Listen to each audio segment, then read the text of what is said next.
এ আমার হাজীগঞ্জের বলিয়ার বাবা, এ যুবক ভাই, এ পর্দার অন্তরালের মা, একটু অন্তরের কানটা লাগায় শুনো গো। আল্লামা শেখ সাদী ডাক দিয়া কয়, জগতের মানুষ, আমি পুরাটা কবরস্থানের মধ্যে হাঁটলাম। আমি হাঁটতে হাঁটতে হঠাৎ করে একটা ভাঙ্গা কবরস্থানের সামনে গেলাম। আমি দেখলাম রে, ওই ভাঙ্গা কবরের মধ্য থেকে আমার নাকের মধ্যে সুঘ্রাণ আসতেছে। আমি ওই সুঘ্রাণটা পাইয়া আমি এবার এলাকার মানুষকে তালাশ করতে লাগলাম। এই এলাকার মানুষ শুনো, এই কবরস্থানটা কার? আরে কবরের মধ্যে কোন এমন ব্যক্তি শুয়া রইছে? কে রে এমন ভাগ্যবান যার কবরের মধ্য থেকে এত সুঘ্রাণ আসতেছে? আল্লাহর বন্ধু শেখ সাদী ডাক দিয়া কই, জগতের মানুষ, আমি যখন এই কথা বলতে লাগলাম, আমি তালাশ করতে লাগলাম, আমি দেখলাম এই এলাকার কবরস্থানের সামনে দিয়ে একজন বয়স্ক মানুষ হাইটা যায়। আমি তারে জিগাইলাম, ও আব্বা জান, আপনার কাছে আমি একটা সন্ধান চাই।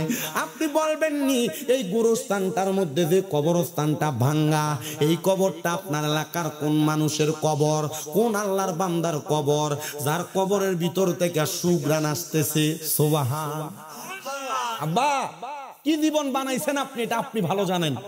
মারা যাওয়ার পর আপনার কবর থেকে কি সুঘ্রাণ আইবো? বহুত কবরের উপরে তো কুত্তো দাঁড়ায় দাঁড়ায় প্রস্রাব করে দেয়। দেখেন না, দেখেন না, আপনার কবর থেকে কি সুঘ্রাণ আসবে না দুর্গন্ধ আসবে? আপনার কবরটা কি জান্নাতি কবর হবে না জাহান্নামী কবর হবে? আপনার কবরটা কি বেহেশতি কবর হবে না দুজকি কবর হবে? এটার গ্যারান্টি কেউ দেওয়ান লাগতো না আব্বা। নিজের মনটারে প্রশ্ন করে দেখেন। সিপাই সাফাই, লুকাইয়া লাকাইয়া, আকাম কুকাম, সুদের কাম, গোশের কাম, পরের হক মারুন্না কাম সব আমনেরে দেওয়া হয়। মরার পরে কবরে সাতটা দিয়ে একটু বালা রাখতো না, সব ঘুরে করবো। কথা কন না? বাহাদুর শাহ হুজুর কেবলা রোমে বসে আফসোস করছে, তোমরার মাহফিলে যখনই আসি মানুষ থাকে না। কি বলিয়ার মানুষ কি সব গুমরা হয়ে গেছে? বলিয়ার মানুষ কি সব বাড়ি ঘরে ঘুমাচ্ছে? বলিয়ার মানুষ কি এখনো পর্যন্ত দোকানপাটে থাকবে? একজন আওলাদের রাসূলের মুখ দিয়া বাইর হইছে, তোমরার মাহফিলে আসলেই সব সময় মানুষ থাকে না। এটা কেমন অবস্থা? একজন আল্লাহর ওলির মুখ দিয়ে এলাকা সম্পর্কে এই কথা আসছে, ধ্বংস হইতে বেশি দিন মনে হয় না আছে। তবে আল্লাহর কাছে এতটুক দোয়া করি, আল্লাহ আপনি বলিয়ার মানুষের উপর আপনি খাস রহমত দান করেন। যারা আইছেন আপনারা মুহাব্বতে আমিন বলেন। আব্বাজি বাহাদুর শাহ হুজুর কেবলা, আবেদ শাহ হুজুর কেবলা, ওনারা কিন্তু হাতের আঙ্গুলের ফাঁক দিয়া পড়ে যাওয়ার মতো মানুষ না।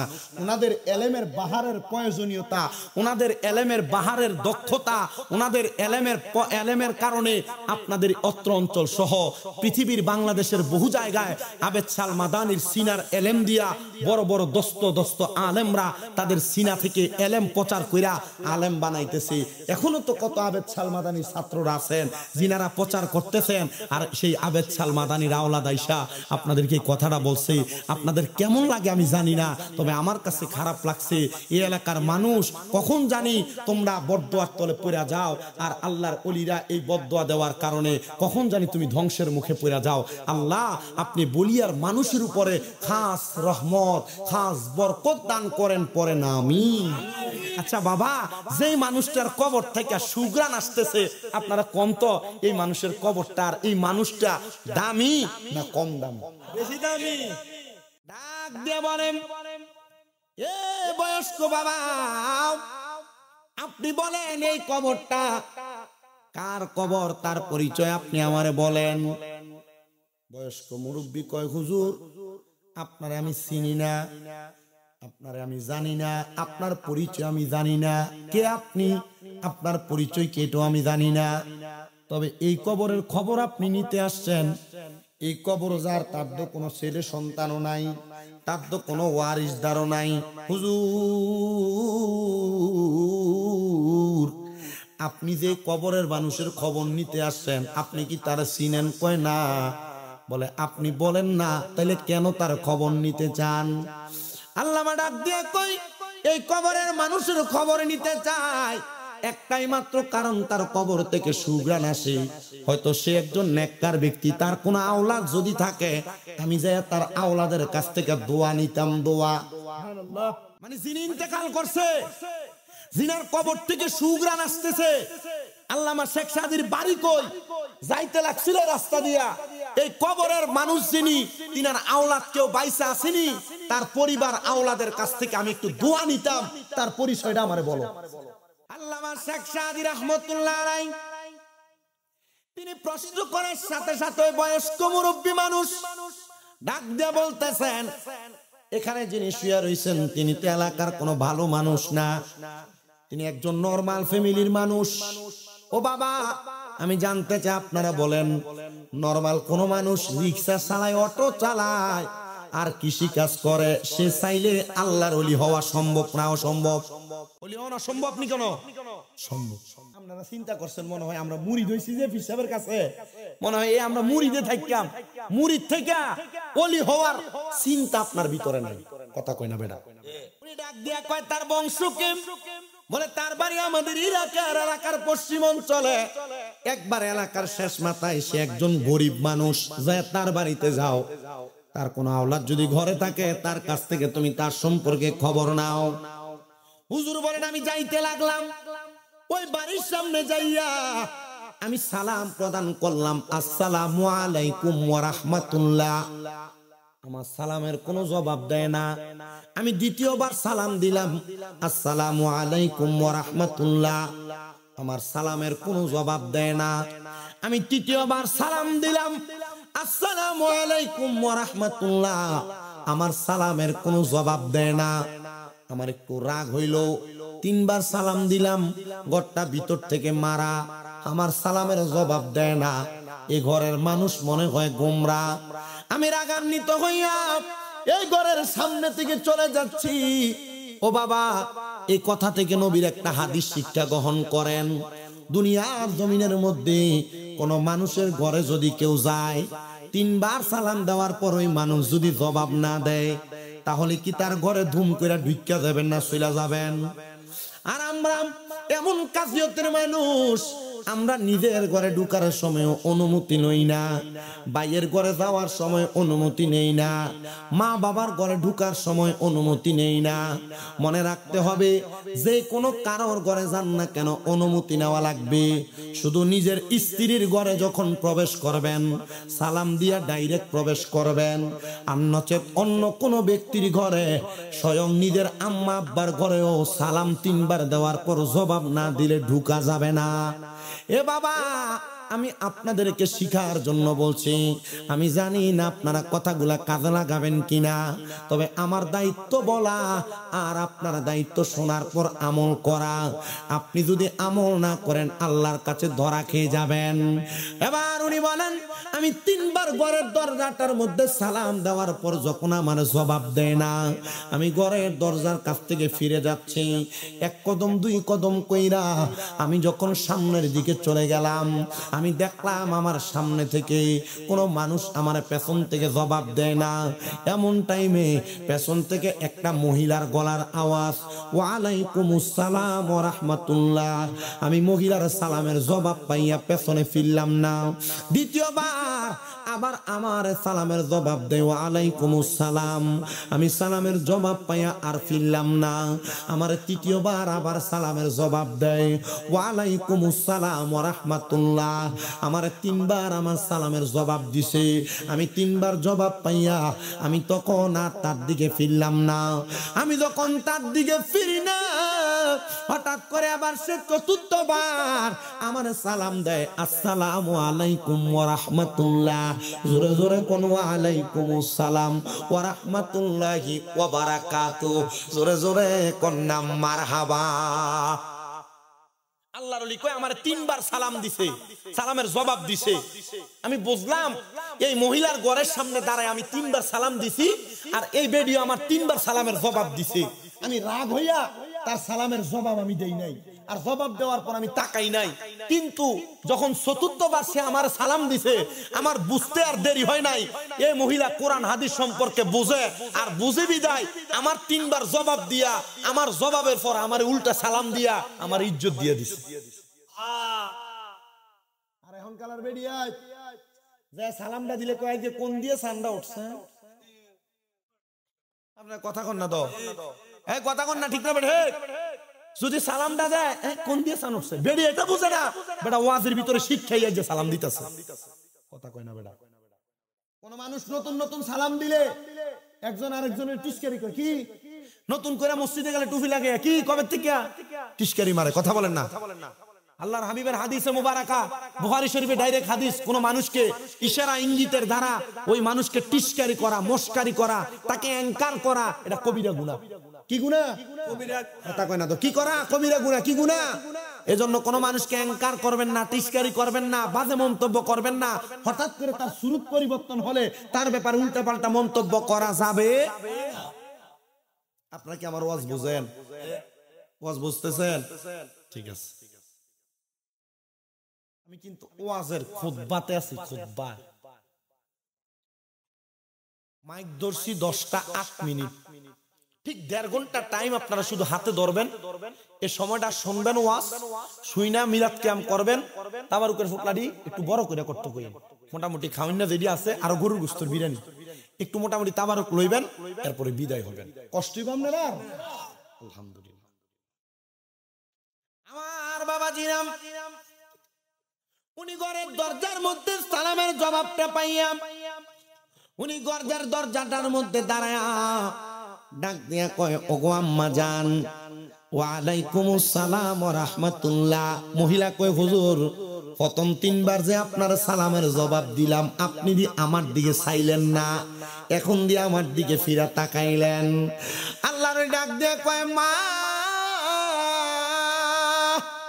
আপনি আমার জন্য গায়রে মাহরাম বলেন গায়রে মাহরাম জোরে কয় না গায়রে আপনি আমার জন্য গায়রে মাহরাম এ মা আপনার চেহারা আমি দেখতে পারবো না বাবারে গায়রে মাহরামটা কি এখনো পর্যন্ত আপনারা জানেন কিনা আমি জানি না গায়রে মাহরাম হলো এমন ব্যক্তি যেই ব্যক্তির সামনে আপনি যাইতে পারবেন তবে ওই ব্যক্তি ছাড়া অন্য কোনো মহিলারে আপনি দেখতে পারবেন না আর মহিলাদের জন্য গায়রে মাহরাম হলো ওই ব্যক্তি যেই মহিলা ওই পুরুষের সামনে যাইতে পারবে ওই পুরুষ ছাড়া অন্য কোনো মহিলার সামনে যাইতে পারবে না গায়রে মাহরাম কারা কারা একটু শুনেন একটা ছেলের জন্য সে তার মা সে তার মেয়ে তার বোন নানি দুধমা খালা বাতিজি ভাগ্নি ফুফু সৎমা দাদি শাশুড়ি মেয়ে দুধ মেয়ে এবং ছেলের স্ত্রী এই 14 জন মহিলা ছাড়া একটা ছেলে মানুষ অন্য কোনো মহিলার দিকে তাকাইতে পারবে না অন্য কোনো মহিলার সঙ্গে কথা বলতে পারবে না অন্য কোনো মহিলার সঙ্গে কথোপকথন করতে পারবে না 2 নাম্বার একটা মেয়ে তার কয়জন 14 জন ব্যক্তির সাথে কথা বলতে দেখা করতে পারবে এছাড়া আর অন্য কোনো পুরুষের সঙ্গে কথা বলতে দেখা করতে পারবে না এর মধ্যে 1 নাম্বার একটা মেয়ে তার বাবা তার ছেলে তার ভাই তার নানা তার দুধ ভাই তার মামা তার ভাতিজা তার ভাগিনা তার চাচা তার দাদা তার শ্বশুর তার সৎ ছেলে দুধ ছেলে এবং মেয়ের জামাই ছাড়া অন্য কোন পুরুষের সামনে মহিলা যাওয়া হারাম কোন নারী যাওয়া হারাম কোন নারী যাওয়া হারাম আর যদি আপনারা মনে করেন আরাম তাহলে কবিরা গুনার ভাগীদার হবেন আপনার ঘরের মহিলা দাইয়ুস হয়ে যাবে আল্লাহর নবী কয় দাইয়ুসু লা ইয়াদখুলুল জান্নাহ দাইয়ুস কোনদিন জান্নাতে প্রবেশ করবে না জান্নাতের দরজার মধ্যে পর্যন্ত লিপিবদ্ধ থাকবে এই জন্য আমি আমার বলিয়া এলাকার মা বোনদের কাছে বলবো আমার আম্মুজিরা আমি চাই না আপনারা দোজখে যান আমি চাই আপনারা সবাই বেহেশতে যান জান্নাতে যান যদি জান্নাতে যাইতে চান এই 14 জন বেড়া মানুষ ছাড়া অন্য কোনো বেড়া মানুষের সামনে যাইয়েন না কিন্তু বলিয়ার বেড়িয়াত মানুষ যদি হাজীগঞ্জ বাজারে যায় মুখোশ যদি 2টাও মারা থাকে দোকানদার দেখলে কয় বাবি এদিকে আসেন দোকানদার দেখলে কয় বাবি এদিকে আসেন এবার আরেক দোকানদার জিগা এটা কেডারে তুই চিনলি কেমনে কয় চিনস আমরার এলাকার অমুকের বউ এ মা আপনার পর পুরুষের চিনে আপনার পরিচয় জানে মনে রাখছেন গো মা এটার কারণে আপনি দোজখী এটার কারণে আপনি জাহান্নামী এটার কারণে আপনি আল্লাহ তাআলার বেহেশতে যাইতে পারবেন না ও মহিলা তোমার জামাই তোমারে কত কয় পর্দা করতে তুমি পর্দা করো না তোমার জামাই তোমারে কত কয় পর্দা মেনটেন করতে তুমি তোমার দেবরের লগে কথা কও তুমি তোমার পাশের বাড়ির পুরুষের সঙ্গে কথা বলো তুমি কি জানো না আল্লাহ তাআলা কোরআনুল কারীমে জানায়া দেয়। আল্লাহ কয় বান্দা ওয়াকরনা ফি বুয়ুতিকুন্না ওয়ালা তাবাররাজনা তাবাররুজাল জাহিলিয়াতিল উলা। আল্লাহ কয় তোমরা তোমাদের নারীদেরকে জাহিলিয়া যুগের মহিলাদের মতো বের হতে দিও না। ও বাবা দেখেন জাহিলিয়া যুগের মহিলার মতো চুল চাইরা চাইরা টাইট ফিটিং জামা কাপড় পইরা যে মহিলারা রাস্তায় রাস্তায় যায়, রাস্তায় দেখলে পুরুষরা ছেলেরা এদেরকে দেইকা বাজে বাজে মন্তব্য খারাপ খারাপ ওয়ার্ড শব্দ ব্যবহার করে কি করে না? বহু মাইয়ারা এমন অপরিবর্তনশীল ড্রেস পরে রাস্তায় বাইর হয় বিদায়, মাইয়ারা ধর্ষণের শিকার হয়, মাইয়ারা অত্যাচারের শিকার হয়, ছেলেদের টিসের শিকার হয়, মাইয়ারা দর্শন হয়ে রাস্তায় পুকুর ঘাটে পার্কে পড়ে থাকে। এই জন্য আপনাদের সবার কাছে বলবো এমন ধর্ষণ থেকে বাঁচার জন্য, ইফটিজিং থেকে বাঁচার জন্য আমরা আমাদের মা বোনদেরকে পর্দা করানোর দরকার আছে না না? বুঝলে বালা, না বুঝলে আরো বালা। আপনার কি কষ্ট হইতেছে? মাঝখানের ভাইয়েরা আপনারা যারা আমার ওয়াজ শুনতেছেন ভাইজান, আমি জানি না হয়তো আপনাদের কষ্ট হচ্ছে, এখনো কথা কই ফোলাটা আপনাদের হয়তো কষ্ট হচ্ছে। ভাইয়া একটু মনোযোগ দিয়া শোনো, তুমি একজনের কারণে তিনটা ফোলাফাইনের ব্যস্ত সমস্যা হইতেছে। আমি কি এই পর্যন্ত একটা ফালতু কথা কইছি? যে কথাগুলা বলতেছি আপনার কি মনে হয় কথাগুলা দিয়ে উপকার হইব? তবে আমার দাওয়াত বন্ধ হয়ে যাবো বলিয়া, কারণ বেডিয়েত কইব যে বেটা দাওয়াত দিছেন আমরা কি তামনে রাশেদ ভাই এবার রাশিদ দে এই হুজুরের মোল্লারে দাওয়াত দিয়ে আনছ, হ্যাঁ আমরা বিরুদ্ধে কইবার লাগিয়া আমরা বেডি না আমরা ধরে আমি চিন্তা করি এটা। আল্লাহ আমরারে বোঝার তৌফিক দক্ষ না আমিন। আমি চাই না বলিয়া এলাকার কোন মহিলা দুজকে যাক, কথা কোন? আমরা চাই না বলিয়া এলাকার কোন পুরুষ দুজকে যাক, আমরা চাই সবাই জান্নাতি হোক। জান্নাতি হইতে চাইলে কথাগুলা মানা লাগবো, কথা কোন না ঠিক কিনা? এ মহিলারা তোমরা যারা স্বামীর আদেশ মানো না, জামাইয়ের হুকুম মানো না, মনে রাখো তোমরা জাহান্নামী। আল্লাহর নবী কই কোন মহিলা যদি তাদের জামাইয়ের আদেশ স্বামীর আদেশ না মানে, আল্লাহর নবী কই মহিলা জাহান্নামী। এ মা তুমি তোমার স্বামীর আদেশ ছাড়া বাজারে বাজারে মার্কেটে মার্কেটে ফারকে ফারকে চাঁদপুরের নদীর মোহনার ভিতরে যায় যায় গুড়ো মহিলা। আল্লাহর নবী কয় কোন মহিলা তার স্বামীর আদেশ ছাড়া তার বাবার বাড়িতে যাইতে পারবে না। আর বেডি কই চলে যায় এটারও কোনো গ্যারান্টি নাই। এ আমার আব্বুজি শুনো, অন্তরের কান লাগে শুনো। এবার আল্লামা শেখ সাদি কয় আমি ঘরের দরজায় যখন গেছি ওই মহিলাটা আমার দিকে আবার পর্দার আড়ালে দরজার ফাঁকে চলে গেছে, আমার সামনে কথা কয়। আর আমরার ফোলাফাইন যদি হইতো কইতো বাবি লুগিয়ে থাকেন কামনের বাইয়ের মতো এদ সামনে না আইবেন, কথা কোন না? কি মায়া লাগে এবার আল্লামা শেখ সাদি কয় এ মা আমি আপনার সঙ্গে কথা বলতেছি, আপনি আমার জন্য গায়রে মাহরাম, এই জন্য আমি আপনার সঙ্গে কথোপকথন করি। মহিলাটা ঘরের দরজার ভিতর থেকে ডাক দিয়ে কই হুজুর আপনি কেন আমার ঘরের দরজায় আসছেন? আর তিনবার সালাম দিতেন, হয়তো আপনার কোনো জরুরি দরকার। হুজুর বলেন না কেন আসছেন? হুজুর ডাক দিয়া কয় এটা কি ওই ব্যক্তির কবরস্থান, এই ব্যক্তির বাড়ি যে নাকি দুনিয়া থেকে অনেক দিন আগে ইন্তেকাল করছে? এলাকার মানুষ আমার এই বাড়ির খবরই দিছে, আপনি বলেন না এই ঘরের মধ্যে কি আর কোনো পুরুষ মানুষ আছে? মহিলা ডাক দিয়ে কই হুজুর আমার ঘরে আর কোনো পুরুষ মানুষ নাই, আমার স্বামীটা ইন্তেকাল করছে। বলে আপনার স্বামী যে ইন্তেকাল করছে মা আপনি বলেন গো আপনার স্বামীর এমন কোন নেক আমল আছে নাকি যেটার কারণে আল্লাহ আপনার স্বামীরে মাফ করে দিব? আপনারা কোন একটা জামাইয়ের ব্যাপারে বউয়ের চাইতে বালা দোয়ার কেউ জানে না, স্বামীর ব্যাপারে তার স্ত্রীর চাইতে ভালো কেউ জানে না।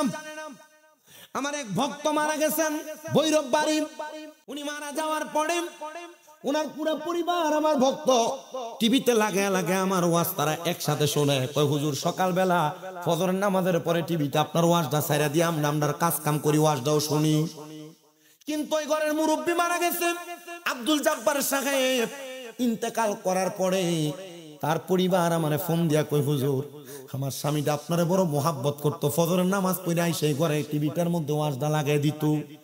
হুজুর আমার স্বামীটা ইন্তেকাল করার পরে আমার কাছে বড় কষ্ট লাগে, আমার ঘরটা কেমন জানি ফাঁকা ফাঁকা লাগে। আমার তিন ছেলের ওয়াইফ আছে, তিন ছেলের নাতিপতি আছে।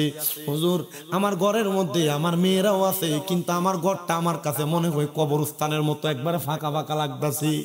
আমি কইলাম আপনি কান্দেন কেন? হুজুর আমার হাজবেন্ড যে মারা গেছে, স্বামী যে মারা গেছে, আমার কাছে ভালো লাগে না। হুজুর দোয়া করেন আল্লাহ যেন আমার জামাইরে জান্নাতি বানায়।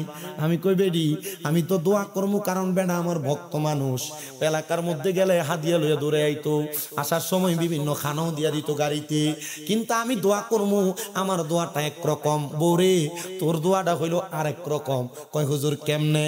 আমি কই আল্লাহর নবী কইছে কোন পুরুষ মানুষের যদি স্ত্রী মইরা যায়, কোন স্ত্রীর যদি স্বামী মইরা যায়, ওই পুরুষ এবং স্ত্রী যদি তার স্বামীটারে বালা কয়, স্বামীটা যদি তার বউডারে বালা কয়, আমার আল্লাহ ওই জামাইডারে বউডারে বালা কয়। আর যদি কোন স্বামী তার স্ত্রী মারা যাওয়ার পরে চোখের পানি ফেলে ফেলে কান্দে, ওই চোখের পানি মাটিতে পড়ার আগে আমার আল্লাহ ওই স্ত্রীর কবরটারে জান্নাতের বাগান বানিয়ে দেয়। কোন স্বামী মারা যাওয়ার পরে কোন স্ত্রী যদি তার স্বামীর জন্য চোখের পানি ফালায় কান্দে, আল্লাহ তাআলা ওই স্বামীটার কবরটারে জান্নাত বানিয়ে দেয়। আমাদের কুমিল্লা বালুতুফা নামক একটা জায়গা আছে, একটা লোক মুরব্বী মানুষ, বড় বয়স্ক, শরীরটা অনেক ভারী, উনি ডিম বেচা রাস্তার পাশে বৈশা বৈশা, আমি অনেক আগে থেকে দেখতাম 2-3 বছর আগে ওনার স্ত্রীটা ওনার পাশে বোরকা পইরা বৈশা বৈশা ওনাকে ডিম গুলা আইনা দিত, সহযোগিতা করতো, পানি আইনা দিত। গত 3 মাস আগে আমি ওনার দোকানের সামনে রাত্রে পেটের ক্ষুধা লাগার কারণে আমি একটা ডিম খাওয়ার জন্য যখন দাঁড়াইছি, আমার ডিমটা ছুইলা দেয়, আমি ডিমটা খাই আর কই ও আব্বা জান আপনার লগেন একজন মহিলা আমার একটা খালানা চাচি আছেন, উনি আপনার সহযোগিতা করতো, উনি কোথায় কোনো কথা কয় না। আমি ডিমটা খাওয়ার পর ওনার চেহারার দিকে তাকিয়ে দেখলাম ওনার চোখটি বায়া বায়া পানি পড়তাছে। আমি জিগাইলাম কি তো আপনারা, আমি জিগাইলাম বেডির কথা, আপনি কেন কান্না করতেছেন? উনি চোখের পানি ফালায় কই তাই না মইরা গেছে। আমি চিন্তা করছি রে, একটা স্বামী তার স্ত্রীরে কত ভালোবাসলে, কত মোহাব্বত করলে, বউয়ের কথাটা জিজ্ঞাসা করার সাথে সাথে চোখের পানিটি ফালাই দিয়া কান্দে। একটা স্ত্রী তার স্বামীরে কত মোহাব্বত করলে চোখের পানি ফালায় ফালায় কান্দে। আর আমার মা বোনেরা, স্বামীর মনে এমন কোন কষ্ট দিস না গো, যে কষ্টের কারণে তোর স্বামী তোর উপর রাগ হইয়া কান্দে। স্বামীর এমন খেদমত করিস গো মা, যে খেদমতের কারণে তুমি মরার পরে তোমার জামাই তোমার লাগা কানলে আল্লাহ তোমারে মাফ করে দিব। হে মুরব্বী বাবা, স্ত্রীর প্রতি বেশি রাগ রাখো না। আল্লাহর ওয়াস্তে বউ মানুষ, মহিলা মানুষ, আল্লাহ এগুলার বাঁকা হাড্ডি দিয়া বানাইছে, এগুলার বদদোয়া দিয়েন না, মাঝে মাঝে একটু বালা করে বোঝাইয়েন। মহিলা মানুষ একটু বোঝাইলে তারা বোঝে। আল্লাহ তাআলার কাছে ফরিয়াদ জানাই, আল্লাহ আজকের মাহফিলে কত স্বামীরা তাদের স্ত্রীরে হারাইয়া বসছে, আজকের মাহফিল শুনতাছে পর্দার আড়ালে কত মা বোনেরা তারা স্বামী ইন্তেকাল করছে, তারা স্বামীর জন্য কান্দে। ও আল্লাহ, তারার কবর তুমি জান্নাতের বাগান বানায়া দাও। জবান খুলে জোরে জোরে পড়েন আল্লাহুম্মা আমিন। কষ্ট হইতেছে? একটু মনোযোগ লাগান। ওই মহিলাটা ডাক দিয়া কয়, হুজুর আমার স্বামী তো ইন্তেকাল করেছে, অনেক দিন হয়ে গেছে হুজুর, আমার স্বামীর ইন্তেকাল, উনি দুনিয়া থেকে বিদায় হয়ে গেছে। তবে মা আপনার স্বামীর এমন কোন নেক আমল থাকলে আমারে বলেন না, যেটার কারণে আল্লাহ তাআলা আপনার জামাইরে জান্নাতি বানাইবো। মহিলা ডাক দিয়ে কয়, হুজুর আমার স্বামী একজন মূর্খ, আমার জামাই কোনো পড়ালেখা জানতেন না, আমার স্বামী কোনো ইবাদত ভালো করে পড়তে পারতেন না।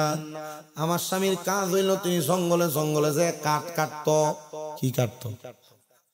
এটা আমরা কিতা কই? কাঠুরিয়া। কথা কন না কি?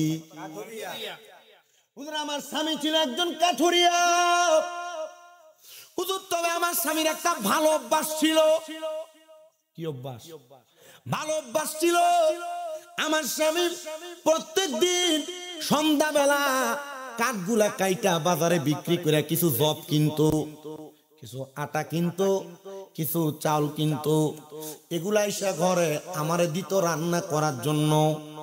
আর আমার স্বামী রান্না করার জন্য আমারে দিয়া তিনি অজু বানায়া, গোসল করে অজু বানায়া আমার ঘরের একটা কোণার মধ্যে বইয়া বইয়া উনি নামাজ আদায় করতেন।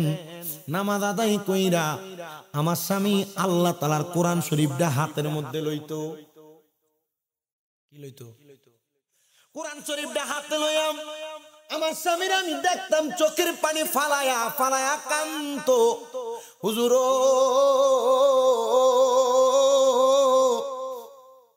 হুজুর, আমার স্বামীর আমি একদিন জিজ্ঞাসা করলাম, ও আমার স্বামী, আমি কোনদিন আপনার কোরআন শরীফ তেলাওয়াতের আওয়াজ শুনছি না। স্বামী গো, আপনি সব সময় কোরআন শরীফের দিকে চায়া চায়া কান্দেন, কারণটা কি আমারে কইবেন নি? আপনার কোরআন তেলাওয়াতের আওয়াজ দিয়ে শোনা যায় না। ওদের আমার স্বামীরে দেখছি ছোট বাচ্চা মানুষ যেমনে কান্দে, আমার স্বামী ঠিক এমনে চোখের পানি ফালায়া ফালায়া কান্দে। আমি জিগাইলাম, এমনে কেন কান্দেন? আমার স্বামী আমারে ডাক দিয়ে কই, স্ত্রী গো, আমি যদি কোরআন পড়তে পারতাম, তুমি আমার কোরআন তেলাওয়াতের আওয়াজ শুনতে পাইতা। আমি তো কোরআন পড়তে পারি না, তুমি কেমনে গো আমার কোরআন তেলাওয়াতের আওয়াজ শুনবা? ওই মহিলা কই, হুজুর, আমি আমার স্বামীর জিগাইলাম, এ আমার স্বামী, আপনি যে কোরআন পড়তে পারেন না, তাকে তাকে কান্দেন, আমার আল্লাহ কি আপনার আমলনামার ভিতরে সওয়াব দিবনি? বলে, হ্যাঁ, আমি মসজিদের ইমামরে দেখছি ওয়াজ করে আর বলতেছে, দুনিয়াতে কোনো মানুষ যদি কোরআন না পড়তে পারে, আমার আল্লাহ তাআলা এই কোরআনরে মোহাব্বত করার কারণে, কোরআনের দিকে তাকিয়ে থাকার কারণে ওই ব্যক্তির আমলনামার মধ্যে নেক দিয়া ব্যক্তিরে জান্নাতি বানায়া দেয়। এই স্ত্রী, আমি এই জন্য কোরআনের দিকে তাকিয়ে তাকিয়ে কান্দি। আল্লাহর নবী কয়, মা ঠিক আছে, আপনি আপনার ঘরে যান। আল্লাহর ওলির কথা শুই না মহিলাটা ঘরে চলে গেছে। আর আল্লাহর ওলি কয়, আমি সাথে সাথে ওই গোরস্থানের সামনে চলে গেলাম। আমি আমার কাঁধের মধ্যে একটা রুমাল আছে, রুমালটা বাহির কইরা আমি নামাজ পড়তে লাগলাম, 2 রাকাত নফল নামাজ। এই যে আমার আব্বা জান শাহপুর দরবারে টুপিটা লাগাইয়া রাখছে, মাথার মধ্যে একটা রুমাল রেখে দিছে। এই রুমালটাতে একটা সুন্নত, কি তিরমিজি শরীফে সরাসরি হাদিস, মিশকাতুল মাসাবিতে সরাসরি হাদিস, এরপর মাদ্রাসায় ক্লাস 9-10 হাদিসের কিতাবে ডাইরেক্ট এই রুমাল ব্যবহার করার ব্যাপারে হাদিস শরীফ আছে। মারহাবা কোন আল্লাহর ওলিরা কেন রুমাল ব্যবহার করতেন? যে জায়গায় যখন নামাজের ওয়াক্ত হইয়া যাইতো, এই রুমালটারে তারা নামাজের মুসল্লা হিসেবে ব্যবহার করত। কারণ মসনবী রুমির ভিতর আল্লামা রুমি বলছে, শুধু জুদাস রাহমাতাল লিল আলামিন মসজিদেও শুধু হামারা ये जमीन सलातुनिया रसूल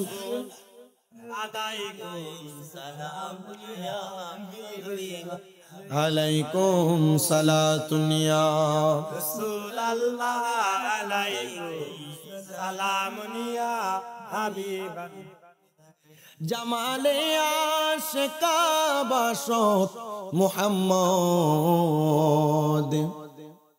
খেয়ালেও বরাবাসদ আহমদ সালাতুনিয়া মোহাব্বত নিয়ে মোহাব্বত নিয়ে সালামুনিয়া হাবিবাল্লাহ।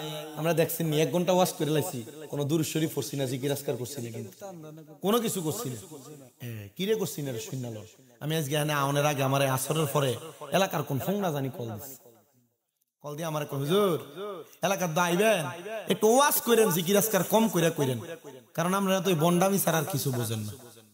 আমি চিন্তা করলাম শয়তান মনে হয় পুরো বলি এলাকাটি তার লগে শহর হইছে, কথা কয় না, কারণ শহর যদি না হইতো, কারণ এ আমার পুরো ওয়াজ কোনোদিন বইয়া শুনছেও না, যদি হুইন না থাকতো তাহলে তে আমার ফোন দিয়ে কথা কইলেন, কথা কি বুঝছেন? তবে আমি হে ফিলাম না, আব্বা আমার কেউ কইব ওয়াজ আইও না আর আমি আইতাম না।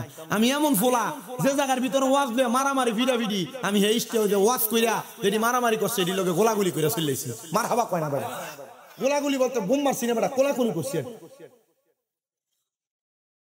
কিত্ত ফোন নাম্বার কইতো তোর না কি লাইতে কেন শতান।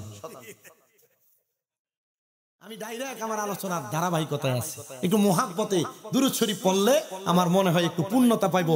জিকির আজকার কইরা মিলাদ কাম করে একবার আমরা বাহ্যিক কাম কি কোন আপনারা একটু মুহাব্বতে পড়েন আল্লাহুম্মা সাল্লি আলা সাইয়্যিদিনা মাওলানা মুহাম্মদ ওয়া আলা আলি সাইয়্যিদিনা মাওলানা सबसे आला हो वाला हमारा नबी, सबसे बाला हो वाला हमारा नबी, सबसे आला हो आला हमारा नबी, सबसे वाला हो वाला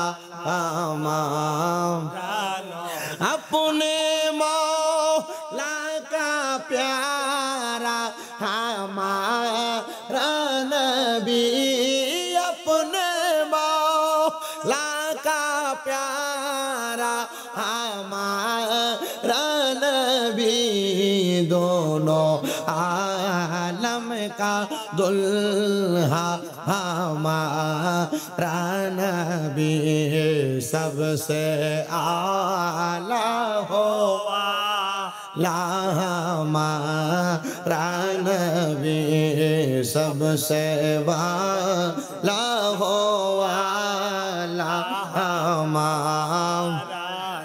बज में आखिर कसम ए फिरोज़ा हुआ, बज में आखिर कसम ए फिरोज़ा हुआ, नूरे अव्वल का जलवा हमारा नबी, नूरे अव्वल का जलवा हमारा नबी, सबसे आला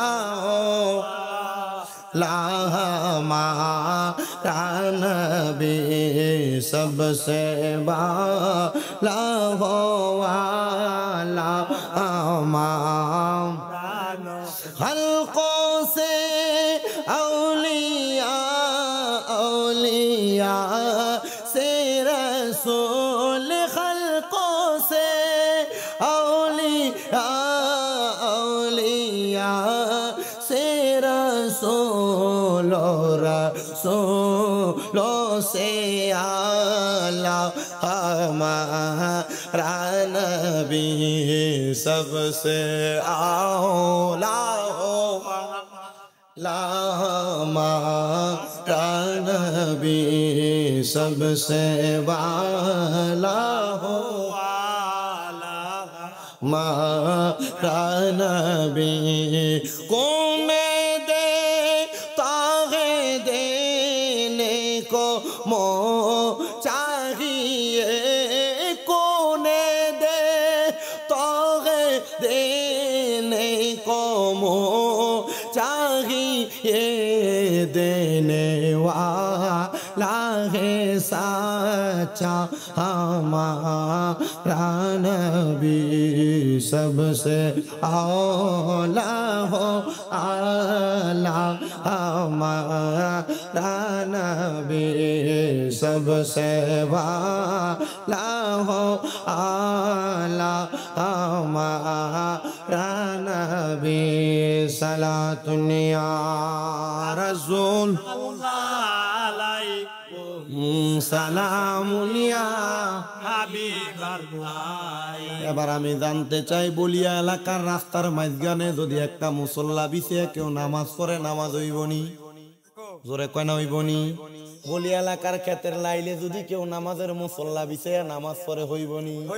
ও বাবা, বলিয়া এলাকার রাস্তার পাশে যদি কোনো জায়গায় খোলামেলা সেখানে যদি একটা বিছনা বিছাইয়া নামাজ পড়ে নামাজ হইবনি।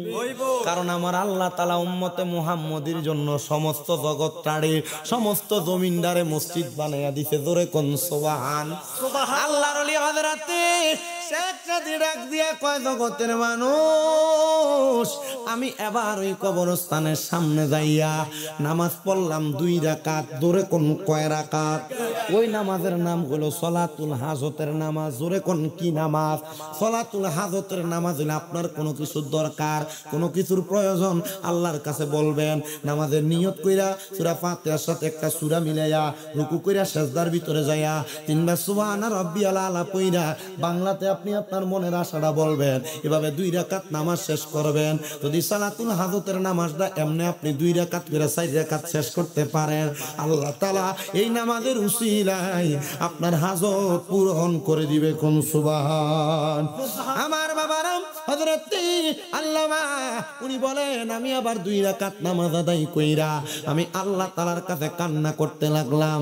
ও আল্লাহ, আপনার কাছে জানতে চাই, আপনি বলেন না এই কবরের মধ্যে যিনি আছে তিনি কেমনে গো এই জায়গার মধ্যে এত দামি কবর পাইল?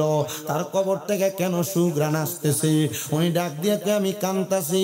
কাঁদতে কাঁদতে কাঁদতে কাঁদতে আমি নামাজের মুসল্লাটার মধ্যে পড়া রইলাম। আমি নামাজের মুসল্লায় যখন পড়া রইলাম, হঠাৎ করে আমি নামাজের মুসল্লার মধ্যে টের পাইতেছি আমার ঘুমের ঘরে স্বপনের মধ্যে কে জানি আইসা আমার বলতাছে, শেখ সাদি মাথা উঠাও, আমার দিকে তাকাও, আমি তোমার প্রশ্নের জবাব দিতাছি। জোরে কোন সুবহানাল্লাহ। আল্লাহ আমার শেখ সাদি কই আমি মাথা উঠাইলাম। আমি মাথাটা উঠাইয়া দেখি আমার চোখের সামনে সাদা রঙের পোশাক পরা সুন্দর নুরানি চেহারাওয়ালা একটা মানুষ দাঁড়ানো। আমি জিগাইলাম, মানান্তা আপনি কেডা গো? উনি আমার ডাক দিয়া কে, আমারে তুমি চিনো না? যার কবর জিয়ারত কইরা, যার বাড়িতে যাইয়া যার সম্পর্কে খবর নিলা, যার খবর জানার লাগে 2 রাকাত সালাতুল হাজতের নামাজ পড়লা, আমি হইলাম সেই ব্যক্তি। আল্লামা শেখ সাদি কয়, তোমার সুরত কত সুন্দর, তুমি এত দামি মানুষ, আর আমি তোমারে তালাশ করতাছি। বাবা তুমি বলো না তোমার কবরের মধ্যে কেন সুঘ্রাণ আসতাছে? উনি ডাক দিয়া কয়, এ শেখ সাদি শুনো রে, আমি একমাত্র আল্লাহ তাআলার কোরআন রে মোহাব্বত কইরা, আল্লাহর কোরআনকে ভালোবাসা কোরআন পড়তে পারতাম না, তাকে তাকে কান্না করার কারণে আমার আল্লাহ আমার কবরের মধ্যে সুন্দর সুঘ্রাণ লাগাইয়া দিছে। যাবা আল্লাহু আকবার। ইয়া রাসূলুল্লাহ জিন্দাবাদ জিন্দাবাদ জিন্দাবাদ। ঈদে মিলাদুন নবী, ঈদে মিলাদুন নবী। জোরে কন্যা মারহাবা। এ বাবা, আপনারা অনেকে কোরআন পড়তে পারেন না, আপনারা অনেকে এখানে বসেছেন কোরআন তেলাওয়াত জানেন না। অবসর সময় কিতা করবেন? শুধু টিভির দিকে মশা কোন দিয়া যায় কোন দিয়া বেটা টের হয় না। কথা কন্যা ঠিক কিনা? কোরআন পড়তে পারেন না, আবার অবসর সময় আল্লাহ বিল্লাহ করেন না। আব্বাজি শুধু টিভির দিকে তাকায় থাকলে কিন্তু হবে না। মনে রাখতে হবে এই কোরআন আপনারে নাজাত দিতে পারে আমার নবীর উসিলায়। আপনি কোরআনের সঙ্গে সম্পর্ক লাগান, কোরআনরে মোহাব্বত করেন, দেখবেন আল্লাহ তাআলা আপনারে মাফ করে দিবে। আমি মাঝে মাঝে আমার মসজিদের ভিতরে রমজান মাসে আমি তো 5 ওয়াক্ত নামাজ মসজিদে পড়াইতে পারি না, কারণ বাংলাদেশে ঘোরাঘুরি করা লাগে।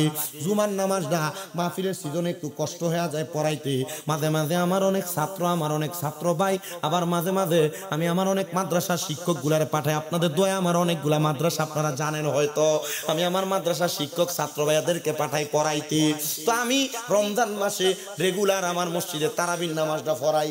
মুসল্লিরা খুশি, হুজুর আপনার পিছনে নামাজটা পড়লে শরীরটা ফাতলা ফাতলা লাগে। মাঝে মাঝে 2-1 ফাটান শরীরটা যখন বার হইয়া দেখা দেখলো একটু ভক্তি আইন। আমি কইলাম কি লাগিয়া ভক্তি সবার উপরে আমার লাগবো, কারণ তারা নামাজ পড়ে না।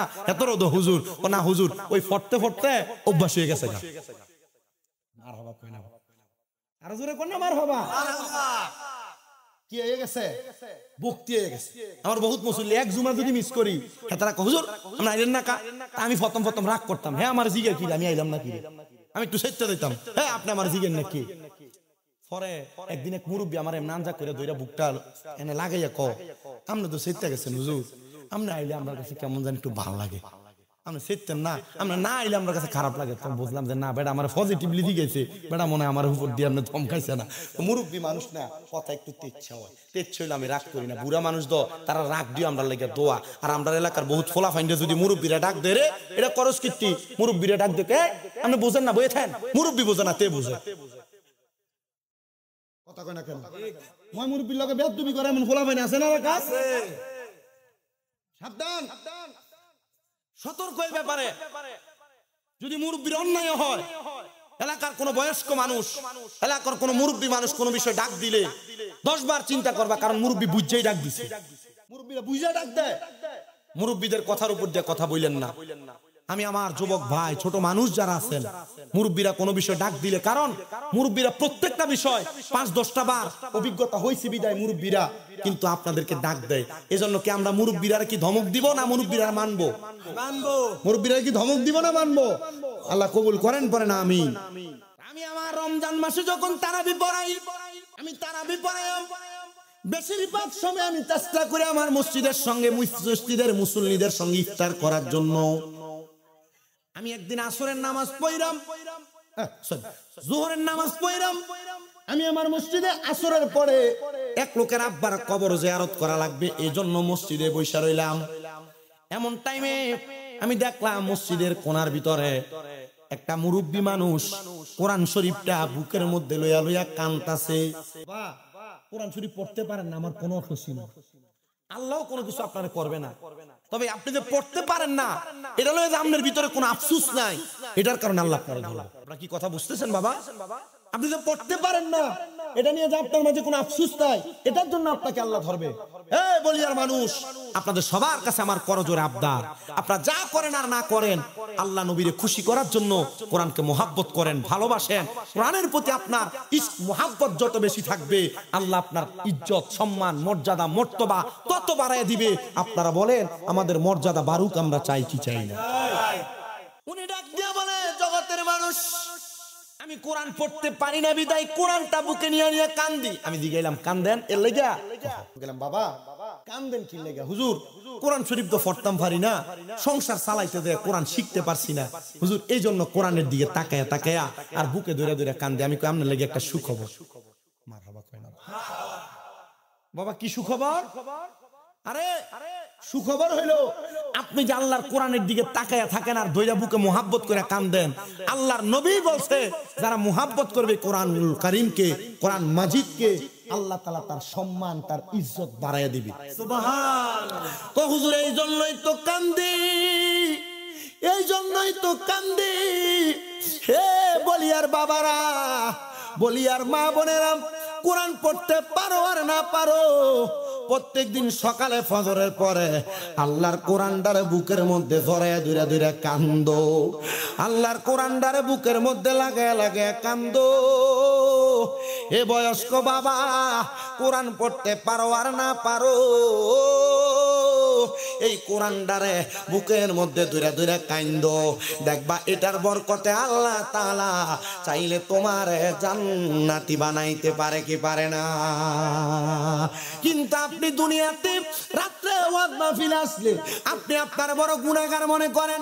আরে দুনিয়াটা কেমনে কাটাইলাম, মইরা গেলে তো কবরের ভিতরে গেলে শাস্তি হইব। আবার যখন দিনের বেলা চলে আসে, দিনের বেলা আসলে আপনি চিন্তা করেন না আমার মতো বড় আর কেডা আছে। কথা কয় না ঠিক না বে? ঠিক এর জন্য আশেক সুরে সুরে লেখে, ও আল্লাহ রাইত হইলে ডরাই, রাত পোহাইলে ডর, বয়স কলি বইলা যায়। আল্লাহ রাইত হইলে ডরাই, রাত পোহাইলে ডর, বয়স কলি বইলা যায়। দিনে রাইতে তোমার বান্দার কলবে যেন পায় আল্লাহ, দিনে রাইতে তোমার বান্দার কলবে যেন পাই আল্লাহ রাইত হইলে ডরাই রাইত পোহাইলে ডর বয়স কহলি বইলা যায় আমি সৃষ্টি তুমি স্রষ্টা আমার কিবা সাধ্য যখন তখন চইলা যাইতে জীবের জীবন বাধ্য আমি সৃষ্টি তুমি স্রষ্টা আমার কিবা সাধ্য যখন তখন চইলা যাইতে জীবের জীবন বাধ্য আর হামেশা প্রতিপাদ্য তোমার গুণ গায় আল্লাহ আর হামেশা প্রতিপাদ্য তোমার গুণ গায় আল্লাহ রাইত হইলে ডরাই রাইত পোহাইলে ডর বয়স কলে বইলা যায় দিনে রাইতে তোমার বান্দার কলবে যেন পাই আল্লাহ দিনে রাইতে তোমার বান্দার কলবে যেন পাই আল্লাহ রাইত হইলে ডরাই রাইত পোহাইলে ডর বয়স কলি বইলা যায় আল্লাহ আমরা দুনিয়াতে তোমারে বড় ভয় করি আমরা তোমারে বড় ভালোবাসি আল্লাহ আমরা এই ভালোবাসা দিয়া আমরার মরণের আগে একবার মক্কা মদিনা যাইতে চাই আমরার মরণের আগে একবার হজটা করতাম চাই আপনারা বলেন এই ভালোবাসা দিয়া যদি আমরা চেষ্টা করি আল্লাহ আমরারে মরণের আগে মক্কা মদিনা নেওয়ার ক্ষমতা আল্লাহর আসেনি কথা কয় না জোরে আছে না নাই ও বাবা টাকা পয়সা মক্কা মদিনা যাইতে লাগে না লাগে একটা ভালো নিয়ত কথা কন না কি লাগে নিয়াতুল মুমিনিন খায়রুম মিন আমালি মুমিনের নিয়ত তার মারহাবা কইতেন না আমলের চাইতে উত্তম মারহাবা এ বাবা একটা ভালো নিয়ত করবেন মক্কা মদিনা যাওয়ার জন্য আমি আপনাদের কাছে আরেকটা কারগুজারি শোনায় আমি আপনাদের কাছ থেকে বিদায় নেব যদি আপনারা মনে কষ্ট না নেন একটু মনোযোগ দিয়া শুনেন রে বাবারা ওই কারগুজারিটা শোনাইলে ভালো লাগবে মক্কা মদিনা যাইতেন চান না কেডা কেডা চান ডান হাতটা সোজা করে তুলে একবার সোজা হুজুর ছাড়ো আসলে যাইতেন চান না সেইটা দিয়ে দাম না কচু সাত সাতটাও হারাম যাইতো না চাকা ভাম ছাড়িয়ে দিব মদিনা যাওই না আওয়াজ দেখে আসতে না জোরে এই হযরত বেলাল আযান দিছে মদিনায় আযান দিছে মক্কায় আওয়াজ দেয়া লাগছে আর সজিব মারহাবা কয় না হযরত বেলাল যেদিন আযান দিছে না এদিন সূর্যই উদয় হইছে না মারহাবা কয় না তো আমরার আওয়াজ যেমন একটা ইমানি জজবল আওয়াজ লাগবো মুহাব্বতে জোরে তাকবীর দিতে হবে বাবা হাবিব জোরে একটা তাকবীর দছে আল্লাহু আকবার শরীরটা যেমন তাকবীরটা এমন ইয়া রাসূলুল্লাহ জিন্দাবাদ জোরে কোন মারহাবা তাহলে মদিনা যাইতে চাই কি চাই না মদিনা যাইতে টাকা লাগে না লাগে একটা ভালো নিয়ত জোরে কোন মদিনা যাইতে লাগে কি ভালো নিয়ত লাগে ভালো নিয়ত তো আল্লামা হযরত সুলাইমান জাজুলি রাহমাতুল্লাহ আলাইহি জবরদস্ত আল্লাহর ওলি মারহাবা কোন সুলাইমান জাজুলি কয় আমার মনে মনে একটা নিয়ত হইল আমি মক্কা মদিনা যাব আমি সুলাইমান আমার বাপের দিনার সব সম্পদ বেচছি মক্কা মদিনা যাইবার লাগা কারণ কি সুলাইমান জাজুলি কয় আমি আমার নবীর হাদিসের মধ্যে পড়ছি আমার নবী কইছে মান যারা কবরি ওয়াজাবাত লাহু শাফাআতি ইয়াউমাল কিয়ামা কেউ যদি আমি নবীর রওজা জিয়ারত করে তার লাগা সুপারিশ করা আমি নবীর জন্য ওয়াজিব আর জবান খুলে কন্না সুবহানাল্লাহ হযরত সুলাইমান সাজুলি বলেন এই জগতের মানুষ আমি নিয়ত করলাম মক্কা মদিনা যাব যেহেতু নবীর রওজা জিয়ারত করলে আমার জন্য জান্নাত ওয়াজিব হয়ে যাইব আমার নবী আমার লাগা সুপারিশ করব আমি নিয়ত কইরা আমি আমার আব্বার দিনার সম্পদ সব বেচছি এ আব্বা আপনারও তো সম্পদের অভাব নাই সন্তানরে দিয়া যাইবেন ওই ফুতের সম্পদ বেচ্চা খাইবো আপনি আপনার সম্পদের একটা কোনা দিয়া বেচ্চা তাড়াতাড়ি হজটা করেন বেডা হজটা করলে আপনার ফুতে হয়তো আপনারে কইব যে আপনি যে হজ করতে যান আমরার জায়গা জমি বেচ্চা আরে না রে না এ পোলাপানেরা মনে রাখবি হজ করলে জায়গা জমি শেষ হইতো না হজ করার কারণে তোমার আব্বা যে মক্কা মদিনা যাইয়া আল্লাহর কাবা ঘরটা দূরে দূরে দোয়া করব আমার আল্লাহ তাআলা এই দোয়াটার কারণে তোমার সম্পদের পাহাড় দিয়া দিব কথাটা কি বুঝছেন আপনি আপনার বাপ মারে হজে ভাড়ান না কি রে বাপ মার জায়গা বেচছে যদি হজে ভাড়াই তা আমরা থাকতাম কি কথা কই না কেন আমরা থাকতাম কি আরে বেকল ফুলা বুঝে না আর তুই যদি সালা কইতি তাহলে জায়গা বেচতি বেচছে আব্বা আমার হজে পাঠাইতি কারণ বাপ মা যদি আল্লাহর কাবা ঘরটা ধরে আল্লাহ আমার ফুতে তার থাউনে চিন্তা করছে না তার জায়গাটা বেচছে আমার হজে পাঠাইছে আল্লাহ কবে এই তো মা বাপ খুশি হয়ে গেছে সম্মান আসেনি পুতের ইজ্জত বাড়েনি, বাড়ায় কে? আল্লাহর নবী কয় রাদা রব্বি ফি রিদাল ওয়ালিদাইন, মা বাবার সন্তুষ্টিতে আমার আল্লাহ সন্তুষ্টি হয়ে যায়। তবে যদি কষ্ট দিয়ে থাকো, সাখাতুর রব্বি ফি সাখাতিল ওয়ালিদাইন, মা বাবার অসন্তুষ্টিতে আল্লাহ অসন্তুষ্ট হয়। তো মা বাপরে কষ্ট দিয়া অসন্তুষ্ট বানাইয়া ভাত না খাওয়াইয়া তুই জান্নাতে যাবি, মক্কা মদিনা হজ করবি, 5 ওয়াক্ত নামাজ পড়বি, তোর নামাজ আল্লাহর কাছে কবুল হবে না। বহু সন্তান আছে বিয়া করার পরে বাইবে ঝগড়া লাগিয়া মা বাপরে জুদা করে দিছে। সন্তান পারলে দেও, তোমার পাও আমার সামনে দাও, আমি আমার জিব্বা দিয়ে তোমার পাও পরিষ্কার করে দেবো। কারণ এই মা বাপের কষ্ট দিয়া ভাত না দিয়া শামিম রেজানা পুরো হাদিগঞ্জ চাঁদপুরের বড় আলেমাইন ওয়াজ করাইবা, এই ওয়াজ দিয়ে কোনো লাভ হবে না। মা বাপরে হজ ডাক করাইও আপনারা। আমার আম্মা জান আজকে 7 মাস অসুস্থ, আমার আম্মা জান অসুস্থ। আমি আমার মারে কইছি, মা বুঝছি না আপনি যেভাবে অসুস্থ হয়ে পড়ে যাইবেন, তবে আমি নিয়ত করছি আমার মা দুদিন থেকে সকাল ক্লিয়ার ডাইরেক্ট হাঁটবে। আমি ওই দিন আমার মা বাপ ভাইরে নিয়ে আমি একটানা হজে চলে যাব। আমার মা বাপরে আমি মক্কা মদিনা দেখাবো, কারণ আমি জানি আমার মা বাপ যদি শান্তি হয় আমার আল্লাহ শান্তি হবে, আর আমার আল্লাহ শান্তি হইলে আমার জীবন যৌবন শান্তিতে কাটবে। কথা কোন ঠিক কিনা? হযরত সুলাইমান সাজুলি বলেন, আমি আমার সম্পদগুলো বেচা আমি রওনা করব হজ করার জন্য, কিন্তু আমার সম্পদগুলা বেচার পরে এত পরিমাণ টাকা আমার কাছে নাই যেটা দিয়ে আমি হজ করতে যাইতে পারবো। আগে মানুষ হজ করতে যাইতো চট্টগ্রাম হইয়া জাহাজে সইরা সইরা, আবার অনেকে শরীরে কুলাইতো না বিদায় চট্টগ্রাম 1-1.5 মাস থাইকা এরপরে ট্রেনে আবার চইলাইতো। এটারে কইতো সিটাঙ্গে হাজি, জানেন নিও কইতো না এটা সিটাঙ্গে হাজি, বহুত সিটাঙ্গে হাজি বলতো। সুলাইমান সাজুলি বলেন, আমার পরিপূর্ণ টাকা হয় না, মনে করেন হজ করতে টাকা লাগবে 1 লাখ টাকা, টাকা আছে মাত্র 80,000 টাকা, বাকি 20,000 টাকা শর্ট। সুলাইমান মসজিদে দাঁড়াইলাম, যে মসজিদে নামাজ পড়াই, সবাইকে বললাম, ও এলাকার মানুষ, আমি তোমাদের কাছে বিদায় আরজ জানাচ্ছি, আমি হজ করতে যাব। সবাই হজের কথা শুই না সুলাইমান সাজুলির হাতে চুমা দেয়, বুকের মধ্যে ধরায়া ধরে, কারণ এই হাতটা দিয়া মক্কা শরীফ ধরব, এই হাতটা দিয়া হাজরে আসওয়াদ পাথর ধরব, এই বুকটা মক্কার ঘরের লগে লাগাইব, এই শরীরটা লইয়া মক্কা মদিনা যাইব। এটা বড় মোহাব্বতের কথা। আমিও গত বছর যখন মক্কা মদিনায় গেছি রে বাবা, আমি আমার এই হাতটা দিয়া, আমি আমার মুখটা দিয়া আল্লাহর কাবা ঘরের লগে যে হাজরে আসওয়াদ পাথরটা আছে, আমি 11 বার চুমা দিছি। আল্লাহর কাবা ঘরের দরজায় ধইরা ধইরা মিজাবে রহমতের বরাবর দোয়া করছি, মিজাবে রুকনে ইয়ামিনের কাছে ধইরা ধইরা কাঁদছি, আল্লাহ আপনি আমার আম্মা আব্বারে কবুল করেন। আল্লাহর কাবা ঘরের চাদরে ধরে ধরে কাঁদছি, আল্লাহ দুনিয়ার কত মানুষ আপনার ঘরের সামনে আসতে চায়, আল্লাহ ওয়াজ মাহফিলে কত মানুষ নিয়ে আপনার কাবা ঘরের কথা কই, আল্লাহ যারা এখনো মক্কা মদিনা আইতে পারছে না তারা মরণের আগে একবার হইলো মক্কা মদিনা। আমি রুকনে ইয়ামিনের কাছে আমি দোয়া করতেছি, এক বাঙালি, আমি যে দোয়া করতেছি বাংলাতে কথা বলতেছি, দোয়া করতেছি, আল্লাহ আপনি আমার মা বাপরে মাফ করেন। এক বাঙালি কালা একটা পুরুষ রুকনে ইয়ামিনের সামনে দাঁড়ায় দাঁড়ায় আমার কয়, হুজুর হুজুর হুজুর আমার ফুটরার লাগে একটু দোয়া করেন, আমার ফুটরা জন্মের পর থেকে আজকে 7 বছর হুজুর দাঁড়ায় হাঁটতে পারে না, হুজুর কথাও বলতে পারে না, হুজুর একটু দোয়া করেন। আমি এখান থেকে বাইরে হইয়া মক্কার একবার পাশে গেছি, হঠাৎ করে দেখি এই লোক সিক্কুরা মক্কার পাশে, মানে সাফা মারোয়ার পাশে দাঁড়ায় দাঁড়ায় কাঁদতেছে আর সিক্কুরতেছে, আল্লাহ আল্লাহ তুমি সত্য, তুমি সত্য বলে বলে চিৎকার করতেছে।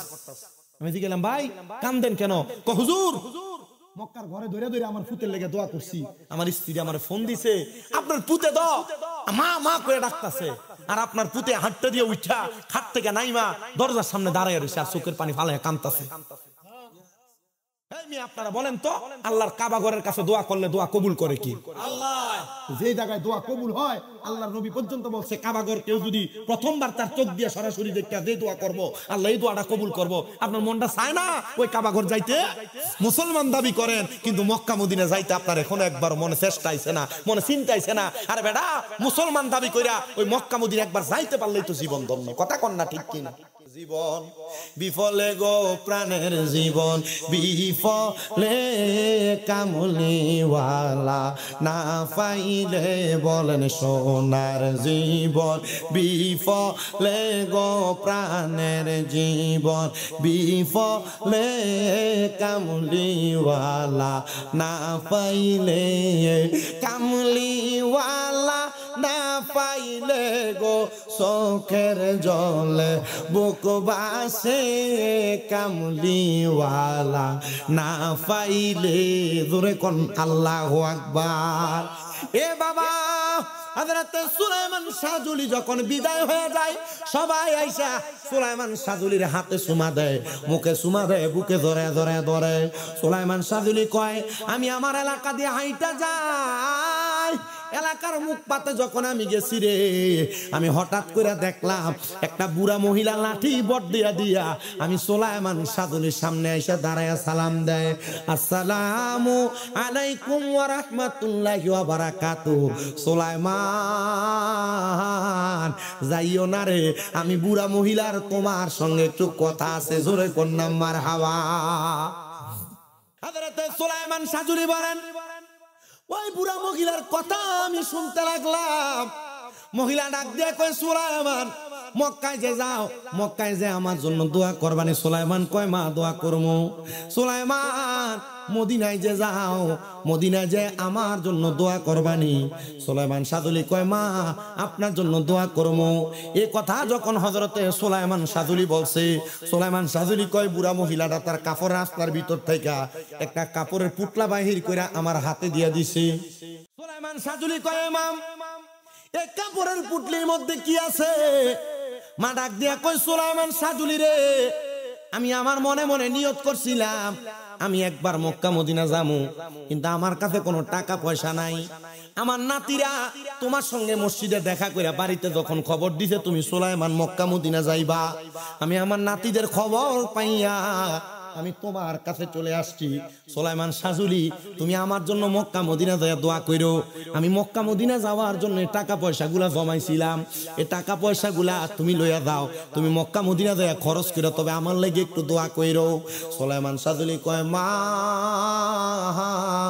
ঠিক আছে, আপনার জন্য দোয়া করব। এই কথা বইলা চোখের পানিরই টপ টপ করে ছেড়ে দিছে, আর ডাক দিয়া কয়, আল্লাহ আমার তো সামান্য পরিমাণ টাকার অভাব ছিল, অল্প কিছু টাকা আমার শর্ট ছিল। আল্লাহ তুমি বুঝি তোমার বান্দার সহযোগিতা করো। তাওয়াক্কালতু আলাল্লাহি ওয়া রাসূলি বলে আল্লাহর কোন বান্দা যদি ঘর থেকে বাইর হয়, আল্লাহ তার যত ইহসান, যার সমস্যা আছে ওই সমস্যাগুলা, তার চাহিদাগুলা আল্লাহ পূরণ করে দেয়। সুলাইমান কয়, আল্লাহ তুমি বুঝি আমার মনের চাহিদাটা পূরণ করে দিছ। সুলাইমান কয়, আমি মগিরার টাকাটা নিয়া, পুটলাটা নিয়া আমি সামনের দিকে রওনা করলাম। আমি এবার আল্লাহ তাআলার কাবা ঘরে প্রবেশ করব। আমার মাল সামান গুলা আমি একটা রোমে রাইখা আমি যখন কাবার সামনে গেছি, আমি যাইয়া দেখতাছি যে বুড়া মহিলা আমার কাবার সামনে, আমার কাবায় আসার সময় টাকা দিয়া সহযোগিতা করছে, ওই মহিলাটা আল্লাহর কাবা ঘর দৌড়াইয়া দৌড়াইয়া তাওয়াফ করতেছে।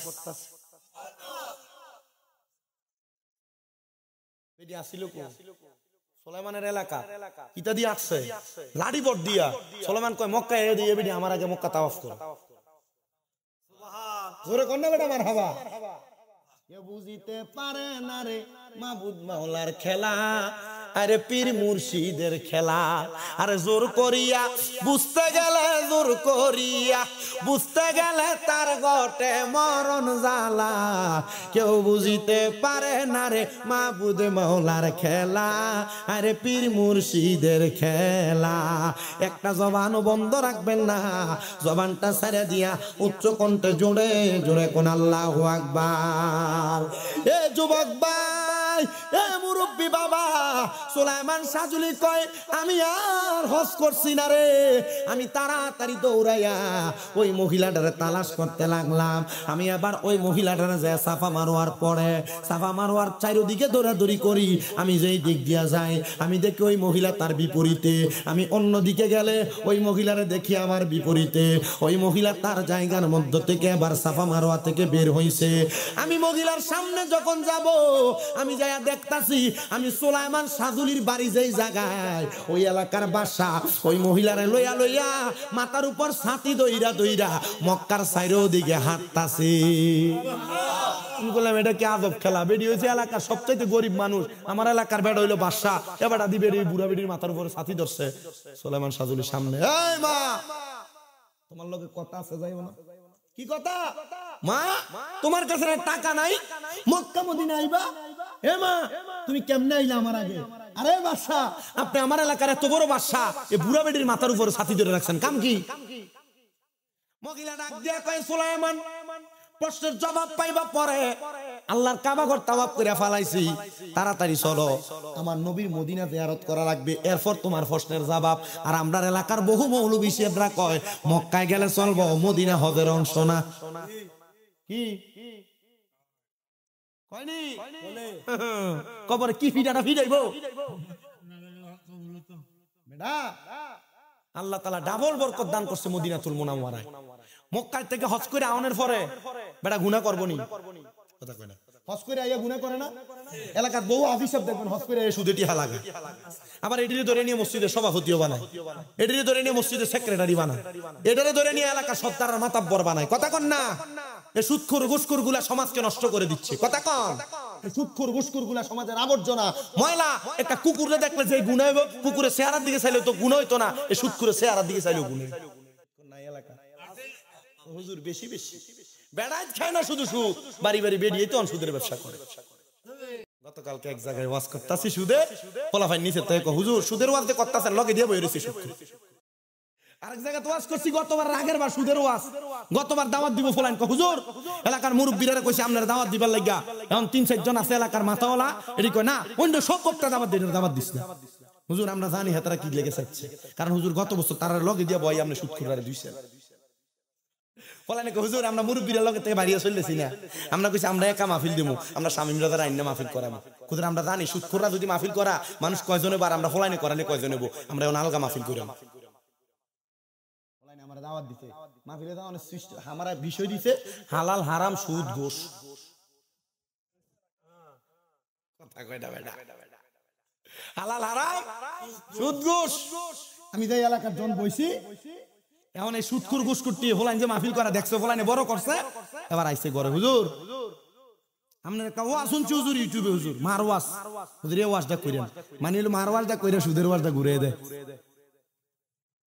কথা কয় না, আরেকজনে হুজুর আপনি যে এই যে এই মা বাবার ওয়াজটা করছেন, এই ওয়াজটা হুজুর ঠিক আছে হুজুর, এইটা করবেন ওয়াজটা ইসগা। এক ফলা হুজুর মা বাবার ওয়াজটা কি দিতে জানেননি? আমি কি রে হুজুর তোর মা বাবার ওয়াজটা করলে সুদ করে আর না তোর লেগে দিতে, হুজুর আপনি সুদের ওয়াজ করেন। মারাবা কয় না রে, আরে জোরে কয় না মারহাবা। এমন বহুত সুদখোর আছে হুজুরের লগে ভালো সম্পর্ক, বহুত সুদখোর আছে দোয়ানে মানুষের 1 কাপ 2 কাপ চা খাওয়াইয়া তার পক্ষে কথা কয়, আসেনি? হ্যাঁ কথা কন না কেন, আছে না নাই? সুদখোরের টিয়া কি হালাল না হারাম? ঘুষখোরের টিয়া হালাল না হারাম? এদের টাকা পয়সা খাও হারাম, খাইয়েন না, আল্লাহ মাফ করো, আমিন। এটাও কোন জায়গায় জানি কয়দিন আগে মাহফিলে গেলাম, সুদখোর ওয়াজ করেন, একবার উঠতেই হুজুর নেন 500 টাকা নেন, আমরা ওয়াজ আজকে ঠিক আছে। হ্যাঁ চট্টগ্রাম রাঙ্গামাটি রোডে রানীরহাট আমি এনে মাহফিল ওয়াজ করতেছি, একবার উঠতেই 500 দিয়া হুজুর আজকের ওয়াজটা ঠিক আছে, এলন সুদের ওয়াজ করণের কারণে 500 টাকা দিন। হ্যাঁ আমি কিটা দিতাম হেতরে, হেতরে তো ওয়াজ দিছি সুদের ওয়াজ। মারহাবা কবেডা, আর জোরে কমার হাবা। মহিলা ডাক দিয়ে কিটা কয়, হ্যাঁ তোমার লোক কথা হবে পরে, আগে কই চলো, কথা জোরে কয় না, কই চলো। ওরে তুমি সবাই রে মদিনায় নিলা, সবাই রে মদিনায় নিলা, আমায় নিলা না নবী গো, আমায় নিলা না, মদিনা মোর আসল ঠিকানা, নবী গো মদিনা মোর আসল ঠিকানা। তুমি সবাইকে মদিনায় নিলা, সবাইকে মদিনায় নিলা, আমায় নিলা না নবী গো, আমায় নিলা না, মদিনা মোর আসল ঠিকানা, নবী গো মদিনা মোর আসল।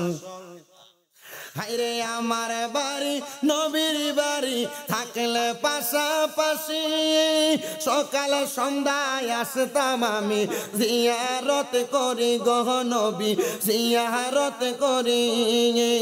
আমার বাড়ি নবীর বাড়ি থাকলে পাশাপাশি, সকালে সন্ধ্যা আসতাম আমি জিয়ারত করি গো নবী, জিয়ারত করি।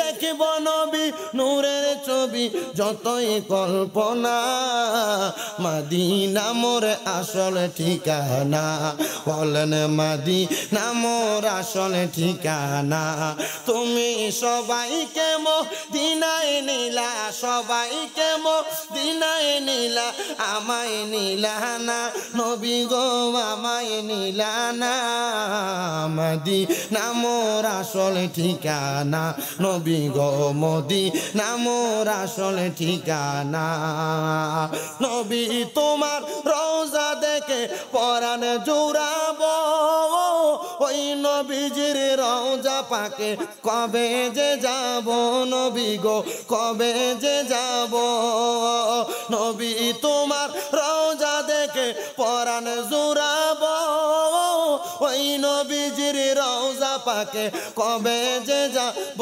নবী গো কবে যে যাব দেখব নবী নূরের ছবি মনে কল্পনা মদিনা মোর আসল ঠিকানা নবী গো মদিনা মোর আসল ঠিকানা তুমি সবাই রে মদিনায় নিলা সবাই রে আমায় নিলানা নবী গো আমায় নিলানা মদিনা মোর আসল ঠিকানা নবী গো মদিনা মোর আসল ঠিকানা একটা জবানও বন্ধ রাখবেন না আপনারা বলেন আমরা সবাই ওই মদিনা যাইতে চাই কি চাই না ওই মহিলা ডাক দিয়া কয় সুলাইমান কথা বইল পরে আগে চলো মদিনা সুলাইমান কয় আমি আমার হজ করা বাদ দিয়া আমি চইলা গেলাম এবার মদিনায় মদিনায় যাইয়া ওই মহিলা আমার নবীর সালাম দেওয়ার পরে আমি ওই মহিলার সঙ্গে বয়া বয়া ডাক দিয়া কইলাম গো মহিলা তুমি কেমনে গো আমার আগে মদিনায় আইলা মহিলারে আবার ওই বাদশা ডাক দিয়া কয় রে সুলাইমান উত্তর কি মহিলা দিত না আমি দিতাম আমারে বলো বাদশা সুলাইমান ডাক দিয়া কয় আপনি কি বলেন মহিলার উত্তর মহিলা দিব আপনি কেন লাগা দিতেন করো মহিলা তো একা মক্কায় আইছে না রে মদিনায় আইছে না আমি বাদশা লইয়া আইছি দেখে আইছে জোরে কন্যা মারহাবা ডাক দিয়া কয় সুলাইমান শুনো আমি কেমনে মদিনায় আইছি জানো কেমনে গো কেমনে বলে আমি এই এলাকার বাদশা বলে হ্যাঁ আমি প্রত্যেকদিন তাহাজ্জুদ নামাজ পড়ি কি নামাজ কথা কয় না কি নামাজ দুইটা নামাজের কথা কইছি একটা সালাতুল হাজতের নামাজ আর একটা তাহাজ্জুদ নামাজ আমি আমার বেশিরভাগ মাহফিলে দুইটা তিনটা নামাজের কথা বেশি বেশি বলি মহিলা ডাক দিয়া কয় এ সুলাইমান বাদশা কি বলে একটু মনোযোগ দিয়া শোনো বাদশা কয় সুলাইমান আমার একটা অভ্যাস হলো আমি সব সময় তাহাজ্জুদ নামাজ পড়ি বাদশা মানুষ নামাজ না পড়লে মানুষ আমারে কইবড়া কি কিন্তু আমরা এলাকায় বহু নেতা আছে যে নামাজ পড়ে না রোজা রাখে না আবার রমজান মাস আইলে পর্দার তলে যায় লুগে লুগে খায় ইফতারের সময় মুখটারে মুসা দিয়ে ইফতার মাহফিলে প্রধান অতিথিও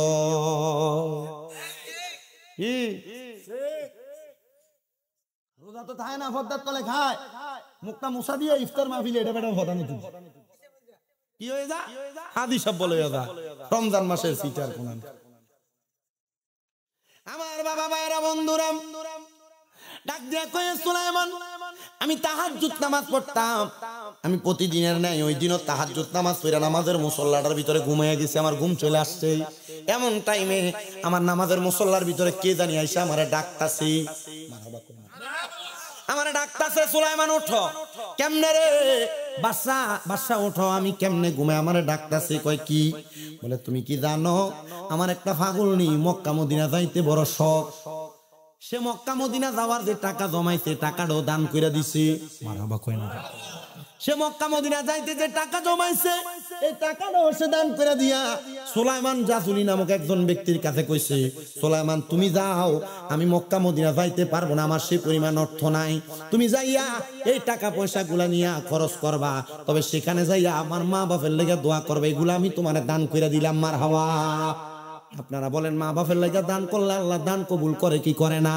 কেমনে কবুল করে আমি শোনাইতেছি, অল্প একটু শোনেন। সুলাইমান জাদুলি ডাক দিয়া কয়, এ জগতের মানুষ, আমি আবার জিগাইলাম বাদশা কেমনে গো কেমনে? বলে আমার ঘুমের ঘরে স্বপ্নে সাদা রঙের পোশাক পরে একজন লোকায়া কয়, আমার একটা পাগল মদিনায় আইতে পারে না, তার মদিনা আসার টাকাটা দান করে দিছে। যারে যা, তুই যদি তোর বাসায় টিকে রাখতে চাস আর আমি নবীর দিদার পাইতে চাস, যাইয়া আমার পাগল নিডার আগে হজ করা। আমি বুঝতে আর দেরি হয় নাই, তিনি আর কেউ না, তিনি হইল মদিনা রাহমাতাল লিল আলামিন। আমি আমার নবীর আদেশ পাইয়া এই মহিলারে গোড়ার পিঠে চড়াইয়া আগে আইনা মক্কা তাওয়াফ করাইছি। এবার হযরত সুলাইমান জাজুরি ডাক দিয়া কয়, আল্লাহ নবীর পাগল হইলে মক্কা মদিনা যাওয়ার জন্য টাকা লাগে না, যদি মনে একটা বালা নিয়ত থাকে রে, আমার আল্লাহ তাআলা ওই মানুষটারে মক্কা মদিনা এনে দেখায়া দেয়। এ মুরব্বী বাবা, এ যুবক ভাই, মক্কা মদিনা তুমিও যাও, আমিও যাইতে চাই। আল্লাহ যেন আমরারে বারবার মক্কা মদিনা লইয়া যায়, আল্লাহ যেন আমরারে বারবার মক্কা মদিনা লইয়া যায়। মহিলা ডাক দিয়া কয়, সুলাইমান, তোমার যেদিন আমি দান করে দিছি, ওই দিন রাত্রবেলা আমি ঘুমানোর পরে স্বপ্ন দেখছি আমার আম্মা আব্বা দুইজন জান্নাতের ভিতরে বালা খানা খাইতাছে, কারণ আমি তোমার রে যেই টাকাটা দান করছি, দানের সময় আমি আমার মা বাবার জন্য দোয়া চাইছি, আমার আল্লাহ তাআলা ওই দোয়ার বরকতে আমার মা বাপরে মাফ করে দিছে। জানেন আরেকটা হাদিস শুনেন, মা বাপ মারা যাওয়ার পরে কোন সন্তান যদি তার মা বাপের নামের উপরে কোনো কিছু দান সৎকা করে, আল্লাহ তাআলা কেমনে তার মা বাপরে মাফ করে দেয়। আল্লাহ নবীর একজন সাহাবী, যার নাম হযরতে সাদ ইবনে উবাদা রাদিয়াল্লাহু তাআলা আনহু, তিনি আমার নবীর দরবারে এসে কাঁদতেছে আর ডাক দিয়া কয়, ইয়া রাসূলুল্লাহ, ইয়া হাবিবাল্লাহ, নবী গো, আমি আমার মার ইন্তেকালের পরে জানাজা পাই নাই। আচ্ছা, কোন ফুতের মা বাপ মরণের পরে ওই ফুতে যদি জানাজাটা না পায়, আচ্ছা কোন তো তার মনে কষ্টটা কম না বেশি? হ্যাঁ, হযরতে সাদ ইবনে উবাদা বলেন, আমি আমার নবীজির দরবারে এসে কাঁদতেছি। আমার নবী জিজ্ঞাসা, এ সাদ ইবনে উবাদা, কেন তুমি আমার দরবারে এসে কাঁদো? সাদ ইবনে উবাদা কই, ইয়া রাসূলুল্লাহ, আমার মা মারা গেছে, আমি আমার মার জানাজা পাই নাই, নবী গো, আমি আমার মার জন্য কোনো কিছু করতে পারবো না। আমার নবী কয়, সাদ, তুমি তোমার মায়ের নামের উপর আল্লাহর হস্তে সদকা করো। সাদ কই, ইয়া রাসূলুল্লাহ, আপনি সাক্ষী থাকেন, আপনার সাক্ষী রাইকা আমার একটা খেজুরের বাগান আছে যার নাম হলো মিখওয়াদা, আমি ওই খেজুরের বাগানটা আল্লাহর হস্তে আমার মার নামের উপরে সদকা কইরা দিলাম। আমার নবী কয়, সাদ, তুমিও সাক্ষী থাকো।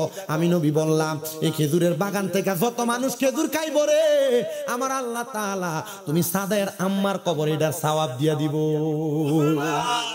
নবীর স্ত্রী মা আয়েশা সিদ্দিকা, আবু বকর সিদ্দিকের কন্যা মা আয়েশা ডাক দিয়া কয়, আমি আমার নবীজির দরবারে বসা, একটা মহিলা আগমন করছে আমার নবীর দরবারে।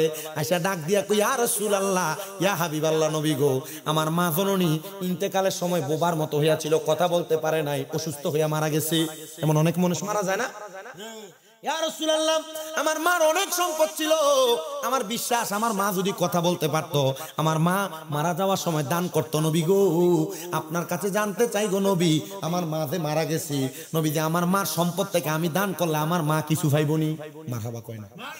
এই বাপের দিনে সম্পদ যারা ব্যবহার করেন, বাপের দিনে সম্পদ শুধু ব্যবহার করলে কাম হবে না, এই সম্পদ থেকে মা বাপের জন্য আল্লাহর রাস্তায় দান করা লাগবে। কথা কয় না কেন? মহিলা ডাক দিয়া কই, ইয়া রাসূলুল্লাহ, ইয়া হাবিবাল্লাহ, নবী, আমার মা বাবার সম্পদ থেকে আমি যদি কিছু দান করি আমার মা বাপ পাইবনি? আমার নবী কয়, হ্যাঁ পাইবো। ইয়া রাসূলুল্লাহ, আমি আমার মার পক্ষ থেকে কি দান করলে আমার মা খুশি হইব?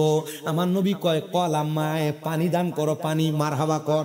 সৌদি আরব যারা গেছেন, সৌদি আরব যারা বিদেশ করছেন, দেখবেন মক্কা শরীফ আর মদিনা শরীফের সামনে বড় বড় পয়সাওয়ালারা, টাকাওয়ালারা, সৌদির বাদশারা টাকের ভিতরে বইরা, বড় বড় ডাম টাকের মধ্যে বইরা বইরা না পানি দান করে। পানি। মারহাবা কর।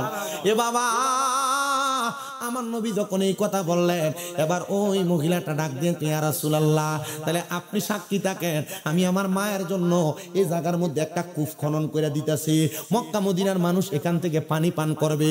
আমার নবী কই, এ জগতের মানুষ, এ দুনিয়ার মানুষ, এই মহিলাটা ওই কূপটা খনন করার কারণে আমার আল্লাহ তাআলা এই মহিলাটার মার কবরটারে জান্নাত বানাইয়া দিছে। আপনাদের দোয়ার বরকতে ওই কূপের পানি আমার ঘরে এখনো আছে। মারহাবা কন্যা মারহাবা। এ মুসলমান ইমানদার, এ নবীর উম্মতের দল, আপনাদের যাদের মা কবরে, আপনাদের যাদের বাবা কবরে, সন্তান ওই মা বাপ যে কবরে চলে গেছে, মা বাপের এখনো দেখা পান নাই, মা বাবার এখনো সাক্ষাৎ পান নাই, মা বাপ কবরে কেমন আছে আপনি জানেন না। মা বাবার সাথে অনেক অন্যায় হয়েছে, মা বাবার কাছে মাপ চাওয়ার কোনো সুযোগ পান নাই। সন্তান, মা বাবার কাছে যদি মাপ না চাইতে পারো তোমার কপাল মন্দ। মা বাবার কাছে ক্ষমা চাইবা, মা বাবার কাছে মাপ চাইবা। আপনারা বলেন মা বাবা মাফ করলে মাফ করে কি?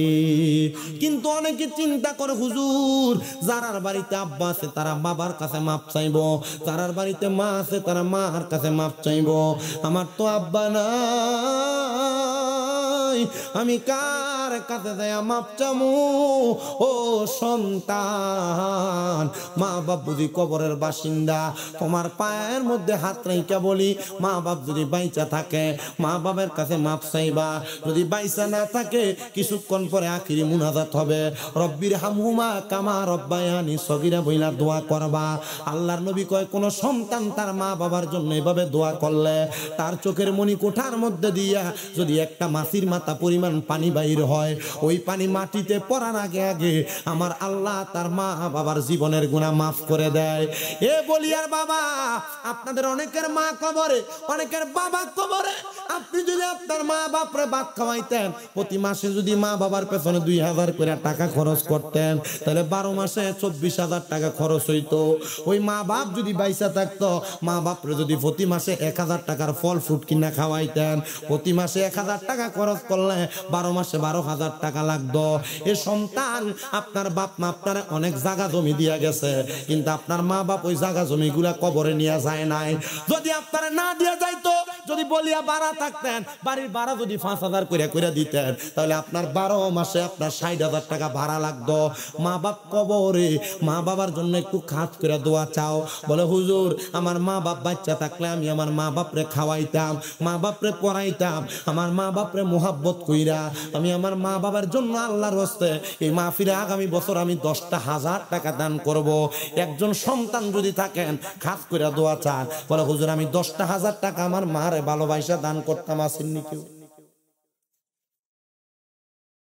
আগামী বছর 10,000 টাকা দিবেন। বাবা আমি আবারও কই, মা বাপ যদি বাচ্চা থাকতো, যদি মা বাপরে ভাত খাওয়াইতেন, কি মাসে 1000 টাকার চাল ভাত খাওয়ান লাগতো না? একটা সন্তান বলে হুজুর 12 মাসে তো 12,000 টাকা খরচ হইতো, আমি 10,000 টাকা আমার মারে মোহাব্বত করে আমি আগামী বছর দান করি। আসেননি এমন সন্তান? হুজুর পাবো সখী গো মারহাবা, আমার মুর্শিদ রে কই পাবো সখী গো মারহাবা। সখী আমার বলো না,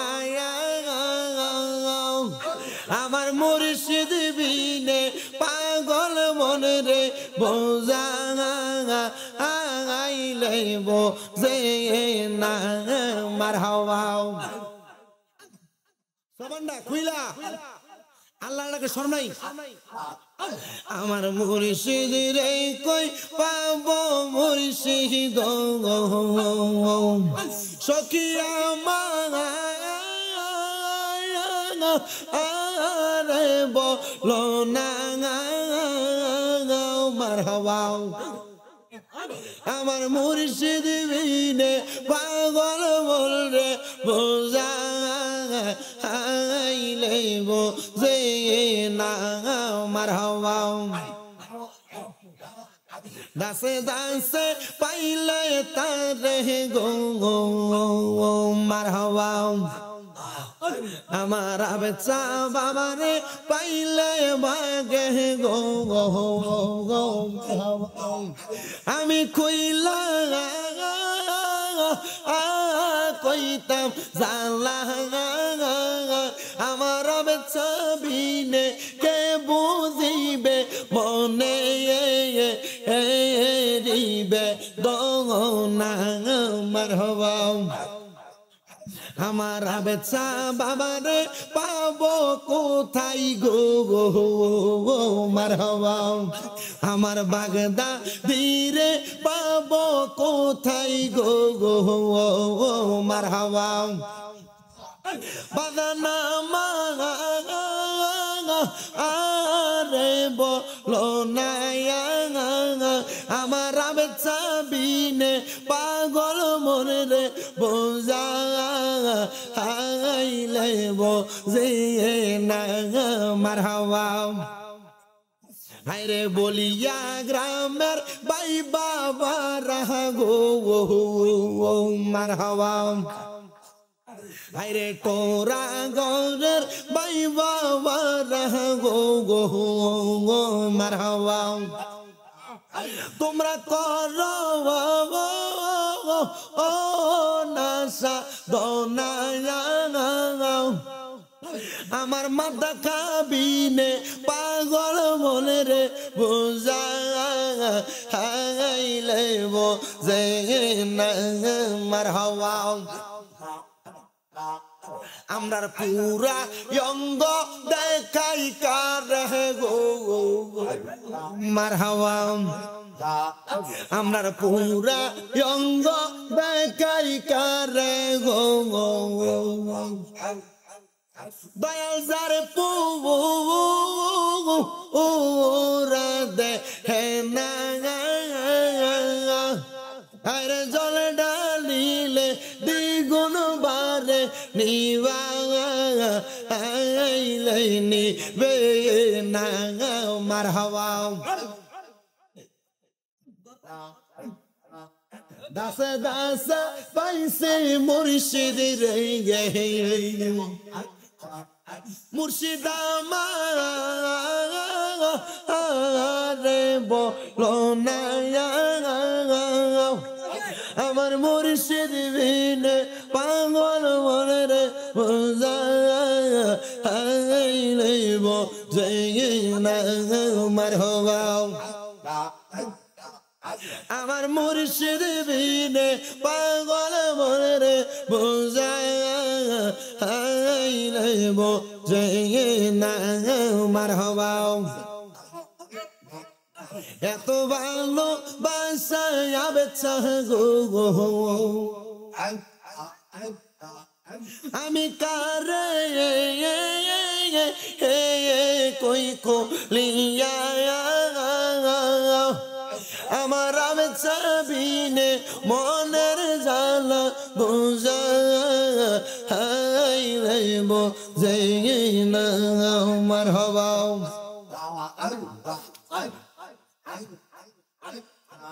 লা ইলাহা ইল্লাল্লাহু মুহাম্মাদুর রাসূলুল্লাহ সাল্লাল্লাহু আলাইহি ওয়াসাল্লাম কোন কথা আল্লাহুম্মা আমিন আল্লাহুম্মা আমিন আলহামদুলিল্লাহি রাব্বিল আলামিন আসসালাতু ওয়াসসালামু আলা রাসূলিহিল কারীম ربنا ظلمنا أنفسنا وإن لم تغفر لنا وترحمنا لنكونن من الخاسرين মাবুদো আল্লাহ একটু রহমতের নজর করে তাকে দেখেন গো এই চাঁদপুর জেলার অন্তর্গত হাজীগঞ্জ থানাধীন বলিয়া দক্ষিণ পাড়া বাগুমিয়া হাদিবাড়ি প্রাঙ্গণে এলাকার যুব সমাজের উদ্যোগে মহাপবিত্র ঈদে মিলাদুন নবী সাল্লাল্লাহু আলাইহি ওয়াসাল্লাম উদযাপন উপলক্ষে 19তম ওয়াজ ও দোয়ার মাহফিল সাজাইয়া এই এলাকার আমার দাড়ি পাকা মুরব্বী বাবারা যুবক নজওয়ান ভাইয়েরা ছোট্ট ছোট্ট মাসুম বাচ্চারা পর্দার অন্তরালের আমার মা বোনেরা আল্লাহ বিশেষ করে দেশ বিদেশ থেকে সোশ্যাল মিডিয়ার মাধ্যমে দেখনেওয়ালা ভাই বাবারা মা বোনেরা আজকের মুনাজাতের মধ্যে হাত বাড়াইছে আল্লাহ যার হাত তোমার দরবারে মায়া লাগে পছন্দ হয় ওই হাতের উসিলায় আমরা প্রত্যেকের জীবনের গুনাহ মাফ করে দাও ও আল্লাহ ফরিয়াদ তোমার দরবারে আজকের জান্নাতের বাগান মাহফিলে কোন সন্তানেরা জানি হাত বাড়াইছে যাদের দুনিয়ার জমিনের মধ্যে আব্বা নাই, যেই বাবা রিক্সা চালাইয়া মাটি কাইটা মাথার গাম পায়ে ফালাইয়া পরের বাড়িতে বদলার কাম কইরা সন্তানরে মানুষের মতো মানুষ করার জন্য আব্বা নিজের রক্তরে পানি বানাইছে, এমন আব্বা যাদের কবরে আব্বার কবর জান্নাতের বাগান বানায়া দাও আল্লাহ। বিশেষ করে কত সন্তানেরা হাত বাড়াইছে, যে সন্তানেরা মা হারায় এতিম আল্লাহ, এমন মা যাদের কবরে আল্লাহ তাদের আম্মার কবরে আর তুমি আযাব দিও না। আল্লাহ যারা মা বাবারে হাত বাড়াইছে আল্লাহ তাদের প্রত্যেকের মা বাবার কবর জান্নাতের বাগান বানায়া দাও। যাদের মা বাবা বেঁচে আছে হায়াতে তয়্যবা নসিব করে দাও। আল্লাহ অনেকের মা বাবা অসুস্থ, পরিপূর্ণ সুস্থতার নিয়ামত দান করো। এই মাহফিলে যারা টাকা দিয়া, পয়সা দিয়া, শ্রম দিয়া, বুদ্ধি দিয়া, পরামর্শ দিয়া, মাইক দিয়া, লাইট দিয়া, প্যান্ডেল দিয়া, মিডিয়ার বাইরা সহ সম্মানিত শ্রোতা মণ্ডলী যারা যারা দোয়া চায় আল্লাহ প্রত্যেকের দোয়াগুলা কবুল আর মঞ্জুর করে নাও। আগামী বছর মাহফিলে যারা যারা দান করবে আল্লাহ প্রত্যেকের দানগুলা কবুল ও মঞ্জুর করে নাও। পর্দার আড়ালে আমার কত মা বোনেরা দোয়া চাই, আমার মা বোনদের দোয়া তোমার দরবারে কবুল ও মঞ্জুর করে নাও। আল্লাহ বিশেষ করে ফরিয়াদ তোমার দরবারে, অনেক প্রবাসী ভাইরা বিদেশ থেকে দোয়া চাই, আল্লাহ আমার প্রবাসীদের খাস দোয়াগুলা কবুল করে নাও। ও আল্লাহ, আমার একটা ভক্ত ইন্তেকাল করেছে, আব্দুল জব্বার সাহেব, ভৈরব নিবাসী। আল্লাহ আব্দুল জব্বার সাহেবের কবর জান্নাতের বাগান বানাও। তার স্ত্রী, তার সন্তানেরা এতিমের মতো কান্নাকাটি করে। আল্লাহ আব্দুল জব্বারের কবরটারে তুমি নাজাতের ফয়সালা করো। আমার একটা ভক্ত টাঙ্গাইলে রবিউল অ্যাক্সিডেন্ট করছে, দোয়া চাইছে। আল্লাহ রবিউলরে তুমি শেফা দান করে দাও। আমার অনেক ভাই বাবারা, মা বোনেরা দোয়া চাই, আল্লাহ প্রত্যেকের খাস দোয়াগুলা কবুল ও মঞ্জুর করো মাবুদ। আল্লাহ বিশেষ করে আমাদের শাকিল মিডিয়ার শাকিলের নানি ইন্তেকাল করে কবরের বাসিন্দা, তার নানির জন্য দোয়া চাইছে। আল্লাহ তার নানির কবর নাজাতের ফয়সালা করে দাও। আমি দেখছি তার মামতো ভাইরা, তার খালতো ভাইরা, তার খালা সহ হসপিটালে বড় দৌড়াদৌড়ি করেছে। আল্লাহ তারা হসপিটালে দৌড়াদৌড়ি করার কারণে তাদেরকে তুমি উত্তম জাযা দান করে দাও। আল্লাহ এমন ভাবে আমাদের বংশের মানুষ যারা কবরে, প্রত্যেকের আল্লাহ বংশের কবর আযাব মাফ করে আমাদের মরণের আগে বারবার মক্কা মদিনা তাওয়াফ জিয়ারত নসিব করায়া আখিরি জবানে মধুর কালেমা পড়ে দি আল্লাহ ইলাহা ইল্লাল্লাহু মুহাম্মাদুর রাসূলুল্লাহ সাল্লাল্লাহু